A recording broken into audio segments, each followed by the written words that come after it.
एक ट्रेन अपने निर्धारित समय से काफी देरी से चल रही थी। कारण था सर्दियों के मौसम में धुंध का अधिक होना। ऊपर से रात का वक्त। ट्रेन में मौजूद आरती के नाना जी, जो कि उस ट्रेन के लोको पायलट थे, कि उन्हें एक बार फिर ट्रेन को रोकने का सिग्नल मिला।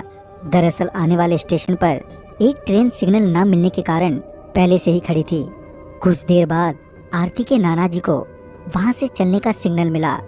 तभी उन्होंने ट्रेन का इंजन स्टार्ट किया और चलने से पहले चेतावनी के तौर पर ट्रेन का हॉर्न बजाया, ताकि अगर कोई भी ट्रेन की पटरी के आसपास हो या पटरी पर हो तो वो वहां से हट जाए। 3 बार हॉर्न देने के बाद वो आगे बस चलने ही वाले थे कि उनकी नज़र सामने पटरियों पर गई, जहां उन्होंने देखा कि पटरियों पर कोई लेटा हुआ है। यूं तो धुंध की वजह से कुछ साफ साफ नहीं दिख रहा था, मगर ट्रेन की लाइट से पता चल रहा था कि कोई तो है जो सफ़ेद कपड़े पहने पटरियों पर लेटा है। आरती के नाना जी उसे वहां देखकर हैरान थे। कायदे से तो उसे अब तक हॉर्न की आवाज़ सुनने के बाद पटरियों से हट जाना चाहिए था, मगर वो तो अपनी जगह से टस से मस ही नहीं हो रहा था। आरती के नाना जी ने ट्रेन के विंडो से उसे आवाज़ देते हुए कहा, अरे भाई, हॉर्न की आवाज़ सुनाई नहीं दे रही क्या? चलो अब हट भी जाओ पटरियों से। मगर उनके कई बार कहने के बावजूद भी वो वहीं ज्यों का त्यों ही पड़ा रहा। अब आरती के नाना जी को गुस्सा आने लगा था। वो मन ही मन सोच रहे थे कि कैसा आदमी है ये, इतनी तेज हॉर्न की आवाज़ से भी इसे कुछ फर्क नहीं पड़ा। वो ये सोचते हुए ट्रेन से नीचे उतरे और वो उसकी ओर बढ़े। जब आरती के नाना जी उसके करीब पहुंचे तो उन्हें पता चला कि वो एक 15 से 16 साल तक का लड़का है। आरती के नाना जी ने फिर से उस लड़के से कहा, तुम्हें मेरी ही ट्रेन मिली है मरने के लिए?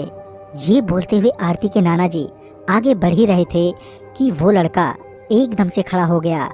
उस लड़के को खड़ा होता देख आरती के नाना जी भी एकदम से रुक गए। आरती के नाना जी अभी उस पर चिल्ला ही रहे थे कि वो लड़का अजीब सी चाल में उनकी ओर बढ़ने लगा। पहले तो वो लड़का अपनी मुंडी झुकाए हुए आरती के नाना जी की ओर बढ़ रहा था। जब वो आरती के नाना जी के करीब पहुंचा तो उसने अपनी मुंडी ऊपर की तो उसकी नज़र सबसे पहले आरती के नाना जी के गर्दन पर गई। वो लड़का आरती के नाना जी की गर्दन की ओर घूर ही रहा था कि तभी ट्रेन में मौजूद आरती के नाना जी के सहकर्मियों की चिल्लाने की आवाज़ उन्हें सुनाई दी। जब उन्होंने पीछे मुड़कर देखा तो पाया कि उनके साथी उन्हें ट्रेन में तुरंत ही वापस आने के लिए कह रहे हैं। साथ ही वो सारे काफ़ी डरे हुए भी लग रहे थे। आरती के नाना जी समझ नहीं पा रहे थे कि अचानक ही उनके साथियों को क्या हो गया।